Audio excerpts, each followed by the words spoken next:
Welcome back. We're going to ask a few questions now and see what we think. Sure. Matthew, have you ever joined some organized action to protest working conditions at your previous job? Yes. But it's been many, many years. This is probably when I was 18 or 19. I was working at a resort, and the working conditions were kind of similar to what we have in this article, but it was long hours, sometimes, 14, 15-hour shifts, and we were really busy, so we had to keep working and we were understaffed.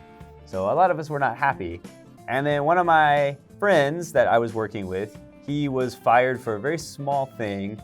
He borrowed a piece of equipment for one night and then brought it back the next day, and they fired him. That was pretty harsh. So we kind of protested that, and then out of protest, I quit. Okay. It wasn't just that, but with the conditions, and we were all just so tired, and we weren't getting any help, so I just quit after the protest. I guess you did the right thing to do. How about now, if that happens to you? Well, oh God. You're gonna choose different path? Now, I'm married, so I would fear my wife more than working conditions. If I just came home and was like, I quit, no more job, that would not go well at home. Obviously, if the conditions were really unsafe, she would support me. But if it's just me being fed up with the situation, you're gonna suck it up and do your thing, I guess. Right? Yeah. But this is this 20 years later. I'm more mature, more experienced. Right. More patient. More patience. Fed up. Fed up. What I know about the history about, usually labor unions, especially in America, Rust Belt, why they became Rust Belt? Yeah. Because of the unions, I think. And then they put all the things to offshore, I guess. Yeah, they moved the production overseas, 1980s, I think. Actually, Yeah. Detroit was, the city went into, disrepair. And the straw that broke the camel's back in Detroit was they moved all of the car manufacturing out of there. Right. So that just pretty much killed the whole city. So yeah, there were so many protests during that time. Right. The straw that broke the camel's back.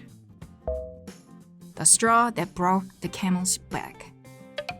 What about the situation we read about in the article with the baristas, and suddenly they had 650 cups of coffee they had to make? How would you feel? Crazy. How would you look at that? You see 650. Right. What would you do? It's really easy for me. I said, bear with us. You say bear with us? Bear with us. Okay. Otherwise, it's use your discretion to go to different Starbucks coffee shops. Okay. Right. So you would just play it cool. Play it cool. All right. Right. Just. How about you? I mean, I've been in that service industry before, so I know there's a lot of pressure, and customers can be very nasty. Oh, that's true. And I know what it feels like to see that line around the block, and you're just like, oh no. But once you get through it, once you do it, you're tired, but maybe you feel better. But I understand having to do that every day. Oh, that's impossible. It's terrible. Right. Nobody should have to do that. Absolutely. Nobody should have to do that. So I can understand their issue, definitely. Bear with us. I think that's the best way. Yeah.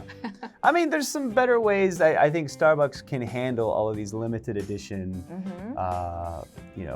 merchandise things they're doing with the, tumblers and all the seasonal stuff. There's a better way they can handle it to keep the secondary market people from stealing everything and putting it up there and causing problems for their workers. There's better ways of doing it. Limited edition. Limited edition. That's it for today. We will see you next time.